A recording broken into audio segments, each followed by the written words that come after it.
எங்களுக்கெல்லாம் பயமே கிடையாதுயா. நீ என்ன வேணா பேசிக்கோ, அவதூறா பேசிக்கோ.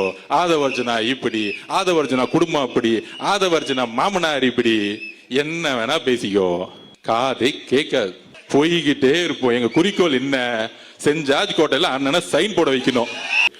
நாம் உறுதியாக சொல்கிறோம், 234 தொகுதியில் நாம் தனியாக களமாடுகிறோம். தமிழ்நாட்டில் சில மாதங்களாகவே பார்த்திங்கன்னா அதிகமாக நம்மலாம் பேசிகிட்டு இருந்த விஷயம் என்ன?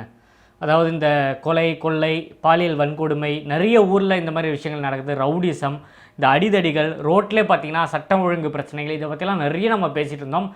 லேட்டஸ்ட்டாக பார்த்திங்கன்னா தூத்துக்குடியில் நடந்த இஷ்யூ, அது ஒரு மிகப்பெரிய இஷ்யூவாக போயிட்டு இருந்தது. அதே மாதிரி சிபிஐ ரைடு அந்த விஷயம் போயிட்டு இருந்தது. அதே மாதிரி நம்ம கரூர் விவகாரம், செந்தில் பாலாஜி விசாரணை கூப்பிட்ருக்காங்க. இதெல்லாம் நம்ம பேசிகிட்டு இருக்கும்போது கடந்த 2 நாளாக தமிழ்நாட்டில் இருந்த ஒரு மிகப்பெரிய டாபிக் என்னென்னு பார்த்தீங்கன்னா, நம்ம ஆதவ அர்ஜுனா அவர்கள் பேசின ஒரு விஷயமும், அதுக்கு என்டிஏ கூட்டணியில் இருக்கவங்கெல்லாம் அதுக்கு கருத்து தெரிவித்ததும், திமுகவில் இருக்கிற நிறைய பேர் அதுக்கு கருத்து தெரிவிச்சிருக்காங்க. ஏன் நம்ம ரஜினிகாந்த் சாரே பார்த்திங்கன்னா அதுக்கு ஒரு அறிக்கையை கொடுத்துருக்காரு. ஸோ இதுதான் ஆன்லைன் ஃபுல்லாக சமூக வலைதளங்கள் திறந்தாலே ரஜினிகாந்த் அவர்களோட லெட்டர் பேடும், ஸோ ஆதவ அர்ஜுனாவோட ஸ்பீச்சும் இதுதான் ஃபுல்லாக பார்த்திங்கன்னா வைரலாக சுற்றிட்டு இருந்தது. என்னடா இது ஒரு அஜெண்டாவா? இது என்ன நடக்குது? ஆனால் என்னை பொறுத்த வரைக்கும் உண்மையாக சொல்லணும்னா எனக்கு அரசியல் புதுசு. அதாவது இந்த வீடியோ மெயினாக நான் நிறைய பொதுமக்கள்லாம் நம்ம வீடியோஸ் பார்க்குறீங்க, நம்ம தோழர்கள் நிறைய பேர் பார்க்குறீங்க. ஸோ அவங்களுக்கு ஒரு ஜஸ்ட் கிளாரிஃபிகேஷன். இந்த வீடியோ நான் நேற்றே போட்டிருக்கலாம், போட்டு இதுக்கான என்னோட விளக்கத்தை கொடுத்துருக்கலாம். அது தப்பாயிடக்கூடாதுன்னா ஒரு கட்சியில் தமிழக வெற்றி கழகத்தில் மாநில பொறுப்பில் ஒரு முக்கியமான ஒரு பொறுப்பில் இருக்கிறனால நம்ம பேசும்போது கரெக்டாக பேசணும், எல்லாத்தையும் தெரிஞ்சு பேசணுன்றனால தான் நேற்று போடாமல். அது மட்டும் இல்லாமல் நம்ம ஆதவ அர்ஜுனா சாரோட அந்த விஷயம் ஒன்று வந்தார். அது சொன்னார், ரஜினி சாருக்கு இது பார்த்திங்கன்னா மனசு புண்பட்டிருந்தால் அதுக்காக நான் பகிரங்கமாக மன்னிப்பு கேட்குறேன்னு சொல்லி அவரோட ஸ்டேட்மெண்ட் நேற்று குளத்தூர் பொதுக்கூட்டத்தில் அவர் ஓப்பனாக சொல்லிட்டார். ஸோ அதுக்கப்புறமா தான் இந்த வீடியோ நான் பண்ணுறதுக்கான ஒரு மெயின் ரீசன் கூட சொல்லலாம். என்னை பொறுத்த வரைக்கும், அஸ்வின் ஆகிய நான் என்னை பொறுத்த வரைக்கும் பார்த்தீங்கன்னா எனக்கு இந்த அரசியல் ரொம்ப புதுசு. நான் இதுக்கு முன்னாடி ஏதோ ஒரு பெரிய கட்சியில் வேலை செஞ்சனோ, ஏதாவது கவுன்சிலராகவோ எம்எல்ஏ கூடயோ இந்த மாதிரி இருந்த எனக்கு பழக்கம் எதுவுமே கிடையாது. ஸோ இதுக்கு முன்னாடி விஜயனோட நற்பணி மன்றம், ரசிகர் மன்றத்தில் இருந்திருக்கேன். அதுக்கப்புறம் அது மக்கள் இயக்கமாக ஆயிடுச்சு. அந்த மக்கள் இயக்கத்தில் மக்கள் சேவைகள், மக்கள் பணிகள்லாம் நிறைய பண்ணி, அதாவது ஒரு இயக்கத்தில் ஒரு பகுதியில் ஒரு செயலாளராக இருந்திருக்கேன். ஸோ ஒரு பொறுப்பில் இருந்திருக்கேன்னு சொல்லலாம். இப்போ கட்சி ஆரம்பித்தோன்னே கட்சியில் ஒரு பொறுப்பில் இருக்கேன். மற்றபடி எனக்கு அரசியல் பின்பலம், ஸோ நான் பார்த்தீங்கன்னா இந்த கட்சி ஆதரித்து பேசியிருக்கேன், இந்த கட்சி கூட சேர்ந்து வேலை செஞ்சுருக்கேன்லாம் சொல்கிறதுக்கு அனுபவம் கிடையாது. அதனால எனக்கு அரசியல் புதுசுன்னு சொல்லலாம்.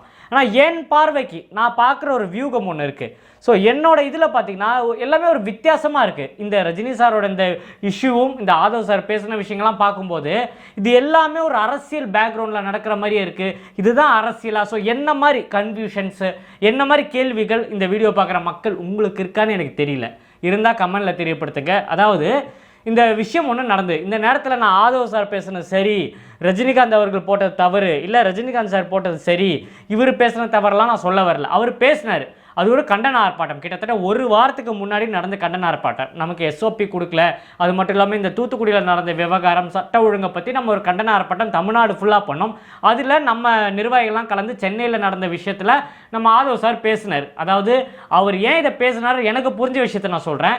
இதுக்கு முன்னாடி நம்ம தமிழக வெற்றி கழகத்தில் வரத்துக்கு முன்னாடி அவர் பார்த்தீங்கன்னா வாய்ஸ் ஆஃப் காமன்ற ஒரு ஆஃபீஸ் வச்சுருக்கார். அதில் பார்த்தீங்கன்னா அரசியல் ஸ்டாட்டிக், அதாவது இப்போ எப்படி எல்லாருமே வியூகம் சர்வே எடுக்கிறாங்களோ அந்த மாதிரி பார்த்தீங்கன்னா டிஎம்கேக்கு பார்த்தீங்கன்னா வாய்ஸ் ஆஃப் காமன் ஒர்க் பண்ணிட்டு இருந்தாங்க. அதாவது ஆதவ் சார் ஒர்க் பண்ணிட்டு இருந்தார். ஸோ திமுகவில் எங்கெங்கே போட்டியிடலாம், என்னென்ன விஷயங்கள் பண்ணலாம், எங்கெங்கே சர்வே எடுக்கலாம், எங்கே வீக்காக இருக்காங்க, எங்கே நம்ம நிர்வாகிகள் ஒர்க் பண்ணுறாங்கன்ற அளவுக்கு பார்த்தீங்கன்னா டிஎம்கேக்கு ஒரு பேக் போனாக இருந்து ஒர்க் பண்ணவர் நம்ம ஆதவ அர்ஜுனா சார் அவர்கள். அவர் பார்த்தீங்கன்னா இப்போ அங்கே ஒர்க் பண்ணும்போது ரஜினிகாந்த் அவர்கள் அரசியல் வரன்னு சொல்லும்போது இந்த சர்வே எடுக்கும்போது அவரே இது ஸ்டேஜில் சொன்ன விஷயங்களா, சர்வே எடுக்கும்போது அவர் கட்சியெலாம் அனௌன்ஸ் பண்ணல, அரசியலுக்கு வரன்னு தான் சொன்னார். வரன்னு சொல்லும்போதே அந்த சர்வே கிட்டத்தட்ட 18% காமிச்சிது. அதாவது அவர் அந்த கூட்டணி இந்த கூட்டணி எதுவுமே சொல்ல, ரஜினிகாந்த்ன்ற அந்த ஒரு முகத்துக்காக 18% காமிச்சிது. உடனே திமுகலாம் பயப்பட ஆரம்பிச்சிட்டாங்க. அவர் எப்படின்னா டேமேஜ் பண்ணணும், அவரோட பர்சன்டேஜை குறைக்கணும், இந்த மக்கள் மத்தியில் அவரோட பிரச்சாரம் எடுபடக்கூடாதுன்றதுக்காக நிறைய விஷயங்கள் பண்ணாங்க. அது உண்மைதாங்க. என்னோட பழைய வீடியோவில் நான் நிறைய இடத்துல சொல்லியிருக்கேன். இப்போ விஜய் வரும்போது இந்த ஊடகங்கள் என்னென்ன பேசுகிறாங்களோ, நமக்கு என்னென்ன நெகட்டிவிட்டி பரப்புகிறாங்களோ, இது அனைத்தும் ரஜினிகாந்த் அவர்களுக்கு பரப்பப்பட்டது. அதே மாதிரி விஜயகாந்த் அவர்கள் வரும்போதும் மிகப்பெரிய லெவலில் பரப்பப்பட்டது.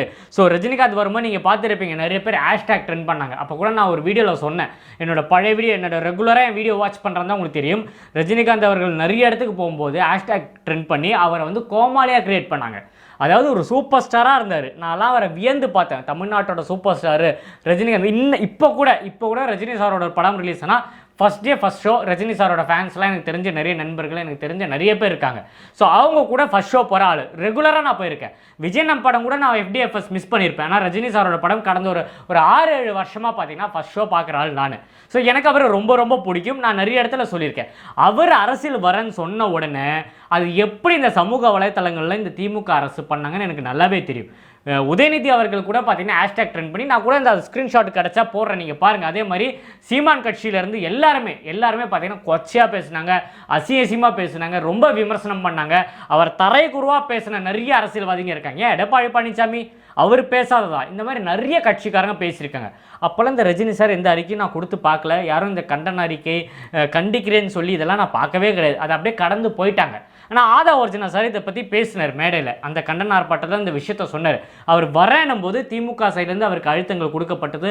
மிரட்டல் என்னது, அவர் இப்போ அதுக்கான கிளாரிஃபிகேஷன் கொடுத்தாரு. மிரட்டல் நான் சொன்னது டைரெக்டாக மிரட்டினதை சொல்லலை. அவர் அரசியல் வர விடாமல் அவரை சுற்றி நிறைய சூழ்ச்சிகள் பண்ணாங்க. அதை தான் விஜயனுக்கு இப்போ பண்ணிட்டு இருக்காங்க. நிறைய பேர் பண்ணிட்டு இருக்காங்க. மேடையில் ஏறி சிவாஜி கிருஷ்ணமூர்த்தி பேசுகிறதா இருக்கட்டும், நிறைய பேர் அதை பண்ணுறாங்க. அதை மீன் பண்ணி தான் சொன்னேன். ஸோ இது பார்த்தீங்கன்னா ரஜினிகாந்த் அவர்களோட அறிக்கை படிக்கும்போது எனக்கு தெரிஞ்சது அதுக்கு அவர் வந்து தப்பாக புரிஞ்சிருக்காரு.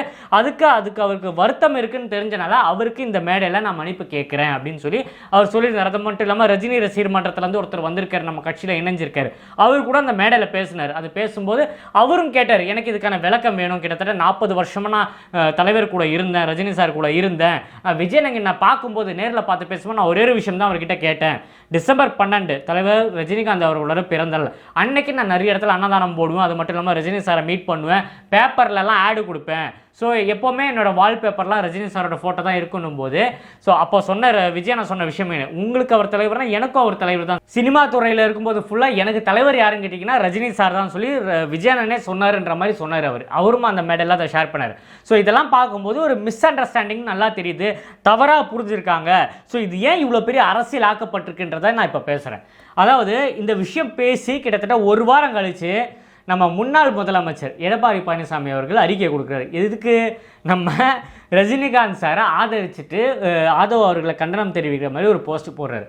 அவரை தொடர்ந்து நாயனார் நாகேந்திரன் ஒன்று போடுறாரு, பிஜேபியில் இருக்கிறார். அதுக்கப்புறம் நிறைய பேர், அதாவது என்டிஏ கூட்டணியில் இருக்கிற நிறைய பேர் இதுக்கு தெரிவிக்கிறாங்க. அதாவது இந்த மாதிரி சொன்னது தப்புன்னு சொல்லி கண்டனம் அறிக்கிறேன். கிட்டத்தட்ட ஒரு 10-12 பேருக்கு மேலே பார்த்தீங்கன்னா ட்விட்டரில் போஸ்ட் போடுறாங்க, இஸ்தலத்தில் போடுறாங்க, ஃபேஸ்புக்கில் போடுறாங்க, இதெல்லாம் போடுறாங்க. அதுக்கப்புறம் திமுகவில் இருக்கிற கொஞ்சம் நிர்வாகிகள் இதை பற்றி பேசுகிறாங்க.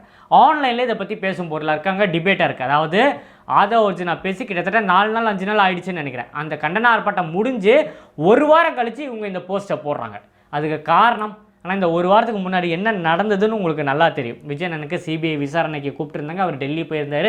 நடுவில் என்டிஏ கூட்டணி, விஜய் அவர்கள் என்டிஏ கூட சேர வாய்ப்புகள் இருக்குன்னு சொல்லி எல்லா நியூஸ்லையும் ஃப்ளாஷு. ஸோ நம்ம எடப்பாடி பழனிசாமி என்ன நினச்சாரு, நம்ம விஜய் அவர்கள் நம்ம கூட கூட்டு சேர போகிறாரு, நம்மளாம் ஒரே கூட்டணி, அதனால் விஜய் அவர்களை நம்ம விமர்சிக்கக்கூடாது, அவரை நம்ம கூட வச்சுருப்போம். இப்போ விஜய் அவர்கள் என்டிஏ கூட்டணிக்குள்ளே வந்திருந்தா என்ன நடந்தது தெரியுமா? இதை பற்றி யாரும் பேசியிருக்கவே மாட்டாங்க. அப்படி பேசியிருந்தாலும் திமுக சைட்லேருந்து ஒரு 4 பேர் பேசியிருப்பாங்க. அதுக்கு சப்போர்ட்டாக நம்ம எடப்பாடி பழனிசாமி அவர்களும் நம்ம பிஜேபி இருக்க நாயனார் நகரெல்லாம் நமக்கு சப்போர்ட்டாக பேசியிருப்பாங்க. இதனால தான் சொல்கிறேன், என்னோட வியூக பிரகாரம் நான் அது அரசியலுக்கு புதுசு. எனக்கு பார்க்கும்போது சரி ஓகே, அதை ஒரிஜினாக பேசின அன்னைக்கே தப்பாக இருந்தால் அடுத்த செகண்டே கண்டனம் தெரிவிச்சிருக்கணும். இந்த என்டிஏ கூட்டணியில் எல்லாருமே போட்டிங்களா, அதுக்கு அடுத்த நாள் அன்னைக்கு ஈவினிங் இல்லை அடுத்த நாளே நீங்கள் போஸ்ட் போட்டிருந்தீங்கன்னா, இல்லை ஆதவ் பேசின தப்பு சொல்லி ரஜினிகாந்த் ஆதரிச்சு நீங்கள் பேசியிருந்தீங்கன்னா இந்த வீடியோ நான் பண்ணியிருக்கவே மாட்டேன். நியாயமான ஒரு பேச்சு. ஒரு அரசியலுக்காக இது உடனே விஜய் அவர்கள் என்டிஏ கூட்டணிக்கு வரமாட்டார், பிஜேபியோட கை கோக்க மாட்டாருன்னு தெரிஞ்ச உடனே எல்லாருமே விஜய் அவர்களை கடிக்க ஆரம்பிச்சிட்டாங்க. அது அவர்கள் பேசின தப்பு அப்படி இப்படின்னு சொல்லி இதை பேச ஆரம்பிச்சோன்னா ரஜினிகாந்த் இது எல்லாமே ஆன்லைனில் பார்த்தோன்னா நமக்கு இத்தனை பேர் ஆதரவு தெரிவிக்கிறாங்களே, இதுக்கு நம்ம பதில் சொல்லணுமே. இதுக்கு முன்னாடி பார்த்தீங்கன்னா ரஜினிகாந்த் அவர்கள் தமிழ்நாட்டில் நடந்த இந்த பாலியல் வன்கொடுமை நிறைய பேர் 2 வயசு குழந்தைங்களெல்லாம் பார்த்தீங்கன்னா என்னமோ பண்ணிருக்கேன். இதுக்கெல்லாம் எதுக்குமே ரியாக்ட் பண்ணாத ரஜினிகாந்த் அவர்கள், நான் அவரை குற்றம் சொல்லலை, அவர் அரசியல் வேணான்னு ஒதுங்கி போயிட்டார். அவர் இதுக்கு பதில் சொல்ல வேண்டிய அவசியமும் கிடையாது. எல்லாமே ஒதுக்கி ஓரமாக போயிருந்த ரஜினிகாந்த் அவர்கள் உடனே இதெல்லாம் பார்த்து இதுக்கு ஒரு லெட்டர் பேடில் ஒரு அறிக்கை கொடுக்குறாருன்னா இது எந்த அளவுக்கு அவரை சுற்றி இருக்கவங்களோ இது அவரை பார்த்தீங்கன்னா மிஸ் அண்டர்ஸ்டாண்ட் பண்ண வச்சிருக்கு. ஸோ அதனால தான் ஒரு கிளாரிஃபிகேஷன் எனக்கு தெரிஞ்ச விஷயம் தான். அதாவது இவர் கூட்டணிக்கு வரலான்னு தெரிஞ்சோன்னா எல்லாருமே அவரை கடிக்க ஆரம்பிச்சிட்டாங்க.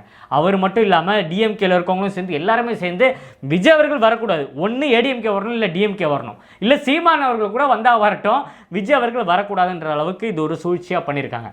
ஸோ நேற்று ஆதவ் அவர்கள் கொளத்தூரில் நடந்த மீட்டிங்கில் ஓப்பனாக மன்னிப்பு கேட்டு அதுக்கான விளக்கத்தை கொடுத்து அவர் சொன்ன விஷயம் வந்த உடனே எல்லாரோட வாயும் க்ளோஸ் ஆகிடுச்சு.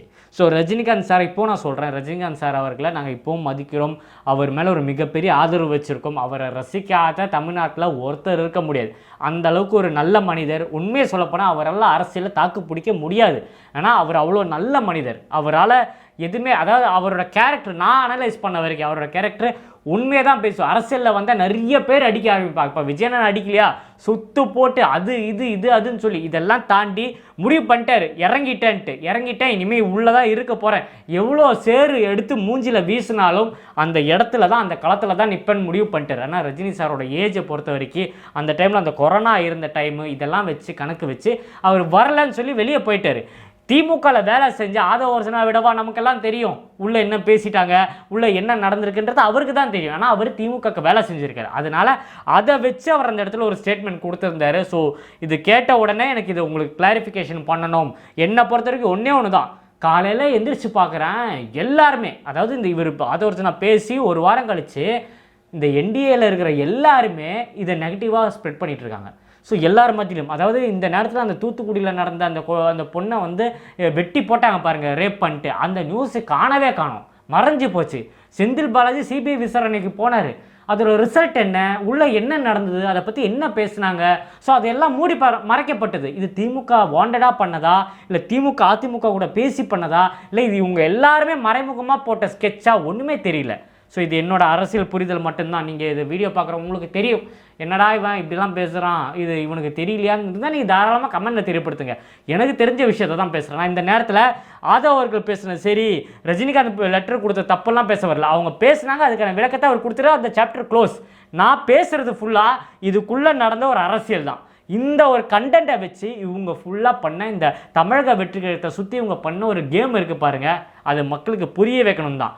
ஒரு வாரம் கழித்து எல்லாருமே ரஜினிகாந்துக்கு சப்போர்ட், அதாவது லைனாக வருது அறிக்கை, ஒவ்வொருத்தர் அறிக்கை போடுறாங்க. இதுக்கு எல்லாமே பார்த்தீங்கன்னா ஃபைனலாக ரஜினிகாந்த் அவர்களோட அந்த லெட்டர் பேடு இதெல்லாம் பார்க்கும்போது எனக்கு அப்படியே எப்பா இதுதானா பொலிட்டிக்ஸ்ன்ற மாதிரி இருந்தது, என்ன நடக்குதுன்ட்டு. ஸோ உங்களோட வியூகம் என்னன்றது எல்லாமே மறக்காமல் கமெண்ட்டில் ஷேர் பண்ணுங்கள். அதே மாதிரி இன்றைக்கி ஈவினிங் பார்த்தீங்கன்னா நம்ம தலைவர் தளபதி விஜய் அண்ணன் இன்றைக்கி மகாபலிபுரத்தில் இஃப்தார் நிகழ்ச்சி வச்சுருக்காரு. நிறைய இஸ்லாமிய சகோதரர்கள் அதில் கலந்துக்க போகிறாங்க. அந்த இடத்துல விஜய் அண்ணனோட போல்டு ஸ்டேட்மெண்ட் ஒன்று இருக்கும்னு எதிர்பார்க்குறேன். பார்ப்போம் என்ன பேச போகிறாருன்னா. தமிழ்நாடு ஃபுல்லாக கொஞ்ச நாளாக பேசிகிட்டு இருந்தது என்னென்னா, விஜய் அவர்கள் பிஜேபி கூட கை கோத்துருவார், அதாவது இந்த அஜெண்டாவே திமுக பண்ணுற என்னென்னா பிஜேபியும் விஜயும் ஒன்று, பி டீமு அப்படி இப்படின்னு சொல்லி இந்த முஸ்லீம்ஸ் கிறிஸ்டின்ஸை எப்படியாவது நம்ம சைடு திருப்பி விடணும். அந்த ஒரு நோக்கத்தில் தமிழ்நாட்டை பொறுத்த வரைக்கும் பெண்கள் ஓட்டு அதிகமாக இருக்குது. ஸோ அது மட்டும் இல்லாமல் சிறுபான்மைகள் ஓட்டு இருக்குது. இது எல்லாமே விஜய் அவர்களுக்கு எதிராக திரும்பணும். இப்போ பாருங்கள், ரஜினி சாரோட ஃபேன்ஸ் எல்லாம் என்ன பார்ப்பாங்க, ஓகே அப்படியா விஜய் அவர்கள் இப்படி பண்ணுறாரா, நம்ம யாருமே விஜய் அவர்களுக்கு ஓட்டு போடக்கூடாதுன்னு சொல்லி ஆப்போசிட்டாக பிரச்சாரம் பண்ண வைக்கிறது. இது எல்லாமே அரசியலுக்குள்ளே நடக்கிற விஷயங்கள் தான் என்னோட பார்வைக்கு. இப்போ எல்லாமே திருப்பி விட்டால் என்ன ஆகும், யாருமே விஜய் அவர்கள் ஓட்டு போட மாட்டாங்க அப்படின்னு ஒரு தப்பான ஒரு கால்குலேஷன் அவங்க பண்ணுறாங்க. இது 2026 ஜென்சி கிட்ஸ் எல்லாம் இருக்கிற காலம். அவங்களுக்கு தெரியும் யார் என்னென்ன பண்ணுறா, அவன் என்னென்ன கேம் விளாட்றான்றது அவங்களுக்கு நல்லா தெரியும். ஸோ அதனால் நம்ம வெயிட் பண்ணி பார்ப்போம். இன்றைக்கி இஃப்தார் நிகழ்ச்சிக்கு விஜய் அண்ணனோட ஸ்பீச் பயங்கரமாக இருக்க போது நான் ஆவலாக வெயிட் பண்ணிட்டு இருக்கேன். அந்த நேரத்தில் சொல்லுவாங்க, நான் ஆதவ் சார் ரீசெண்டாக கொடுத்த அந்த குளத்தூரில் பேசின விஷயத்தில் சொல்கிறாங்க, எங்களுக்கு 90 அதாவது 90+ சீட்ஸுக்கு மேலே தரேன்னு சொன்னாங்க. அது மட்டும் இல்லாமல் 2.5 வருஷம் சீஃப் மினிஸ்டர் ஆஃபர் பண்ணாங்க. இது எல்லாமே இருந்து விஜய் அண்ணன் ஒரு விஷயத்துக்கு நோ சொன்னார். எதுக்குன்னு பார்த்தீங்கன்னா, நமக்கு நம்மளோட கொள்கைன்னு ஒன்று இருக்குது. நம்மளோட கொள்கை எதிரி யாருன்றதை விக்கிரவாண்டி மாநாட்டிலே சொல்லிட்டாங்க. இந்த இடத்துல அரசியல் எதிரி யார், கொள்கை எதிரி யார் எல்லாத்தையும் ஓப்பனாக டிக்ளேர் பண்ணி நம்ம அரசியலுக்கு வந்துருக்கிட்டோம். ஸோ அப்படி இருக்கும்போது நம்ம கூட்டணிக்கு போனால், ஸோ தமிழ் மக்கள் நம்மளை கண்டிப்பாக, அது ஆப்வியஸ்லி இப்போ விஜய் என்டிஏ கூட்டணி போனால் இவ்வளோ பேசுனீங்க விஜய் அவர்களே, நீங்கள் ஏன் இப்படி பண்ணீங்கன்னு சொல்லி எல்லாருமே பேச ஆரம்பிப்பாங்க. இதெல்லாம் விஜய் எனக்கு தெரியாதானே. ஸோ அதனால் நம்ம என்ன ஸ்டாண்டில் இருக்கோம், 234 தொகுதியிலையும் தமிழக வெற்றி கழகம் தனித்து போட்டியிடும் சொல்லியிருக்காரு. இது ஒரு வேறு லெவல் மாசாக இருக்க போது. ஸோ நம்மளோட பர்சன்டேஜ் என்ன, நம்மளோட பலம் என்னன்றதை தமிழ்நாட்டு மக்கள், நம்ம இந்த அரசியல் கட்சிங்க, நம்மளை எதிர்த்து பேசுகிற எல்லாருமே ஏப்ரல் மாதம் எலெக்ஷன் முடிஞ்சோன்னா மே 4 தான் வாக்கு எண்ணிக்கைன்னு சொல்லுங்கள், அன்றைக்கி தெரிஞ்சுக்க போகிறீங்கன்னு சொல்லி இந்த வீடியோ முடிச்சுக்கிறேன். ஸோ நீங்கள் இன்றைக்கி இந்த இஃப்தார் நிகழ்ச்சிக்கு எத்தனை பேர் வெயிட் பண்ணுறீங்க? ஸோ இந்த நிகழ்வு இந்த இஷ்யூஸ் நடந்து பாருங்கள் 2 நாளாக, இதில் எவ்வளோ பெரிய அரசியல், நான் சொன்னதை வச்சு உங்களுக்கு சில புரிதல் வந்திருக்கும். உங்களோட புரிதல் என்னன்றதை மறக்காமல் கமெண்ட்டில் ஷேர் பண்ணுங்கள். இன்னும் நிறைய வீடியோவில் சந்திப்போம் கைஸ். உயிர் இருக்கிற வரைக்கும் தலைவர் தளபதியை பற்றியும் தமிழக வெற்றி கழகத்தை பற்றியும் பேசிக்கிட்டே இருப்பேன். இன்னும் நிறைய வீடியோவில் சந்திப்போம். டாடா டேக்கர் பாபாய். நான் உங்கள் ஏஜே.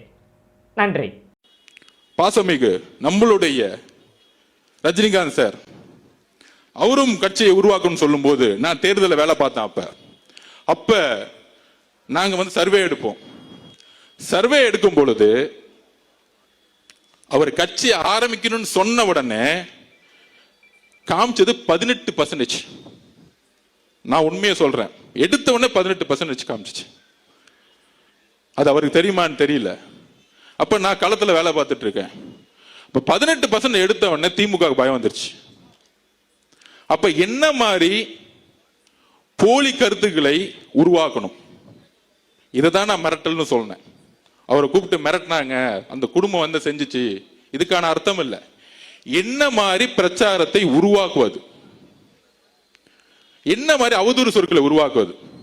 அன்னைக்கு உதயநிதி அவர்கள் இதே ரஜினி சார் மேல என்ன மாதிரி குற்றச்சாட்டுகளை தன்னுடைய ட்விட்டர் எல்லாம் போட்டார், எவ்வளவு அசிங்கமா பேசினார். பாஜக பி டீம் மிரட்டி தான் பாஜக கொண்டு வந்தாங்க. இதையெல்லாம் உருவாக்குனது திமுக.